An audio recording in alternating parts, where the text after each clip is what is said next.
Hello. This tutorial is intended to teach you how to use the concatenation function in Microsoft Excel. It is intended for archivists at LabKeeper, but should be useful for anyone who wants to add another trick to their Microsoft Excel toolbox. What is the concatenation function and what does it do? Concatenation allows you to combine multiple text strings into one. You can pull the strings from other cells in your worksheet or enter text within the expression itself.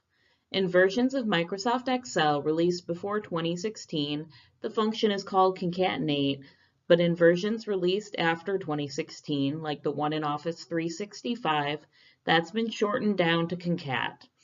Other than that, though, the syntax remains the same and is as follows: equal sign, concat or concatenate, open parentheses, and then the strings you want to combine, each delimited by a comma, followed by the closing parentheses.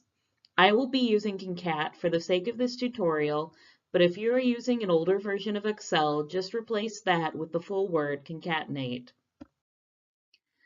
To start off with, here's a simple example. Suppose that you have two fields, first name and last name, and you'd like to combine them into a full name field. Anytime you want to include the contents of a cell in the concatenated string, you can just type the identifier of the cell. If you want to directly enter something into the formula, however, you'll need to enclose it with quotation marks.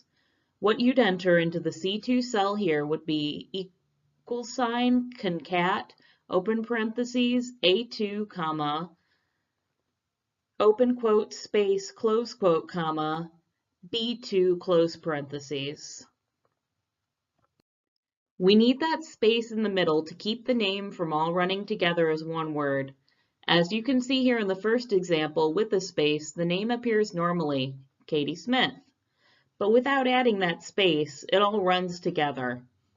Being able to combine data pulled from elsewhere in the spreadsheet with data you enter directly gives the concatenate function some real versatility. And here's where it comes in handy for what we do at LabKeeper. Every sample we store here has its own location, which includes the room number, shelf number, and box number. Sometimes we need to refer to each one separately, but sometimes we need the whole thing. I've created a spreadsheet with some sample data here. How would we generate a full location identifier in the last column? We can start by doing what we did in the last example. But even though I've added some spaces like we did before, the data doesn't make sense at a glance. 1, 8A, 60. What does that even mean? Let's add some labels. We can do it a couple of ways, either by using an absolute reference to the title field of the column or by typing the name directly into the formula. I'll show you how to do both. In the first example, I've included absolute references to the label cells by using the $ before both the column letter and the row number so that these will always refer to the same fields on my spreadsheet. Notice too how I have included blank spaces to make the resulting string more readable.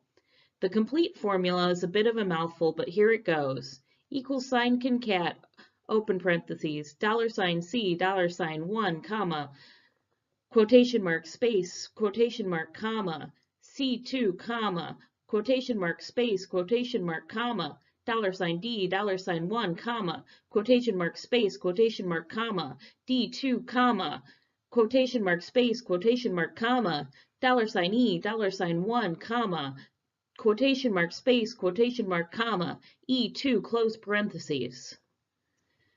In the second example, I've typed the labels room, shelf, and box right into the formula. The end result is the same, but notice again that I've included the spaces in the strings along with the words.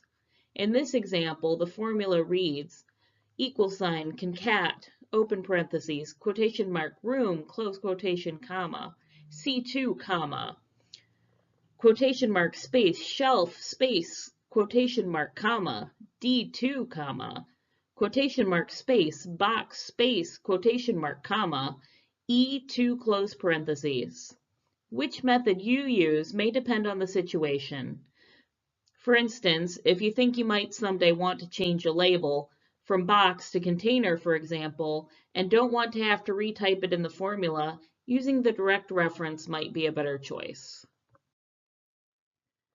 Finally, we can use the fill down function to apply the same formula to the following rows. That does the work for us of adjusting the formula for each row so we get the desired location for each item. Whether you've used an absolute identifier or manually typed the text into the formula, the result is the same. This concludes my tutorial on using the concatenation function in Microsoft Excel. In summary, you can use concat to combine up to 255 strings.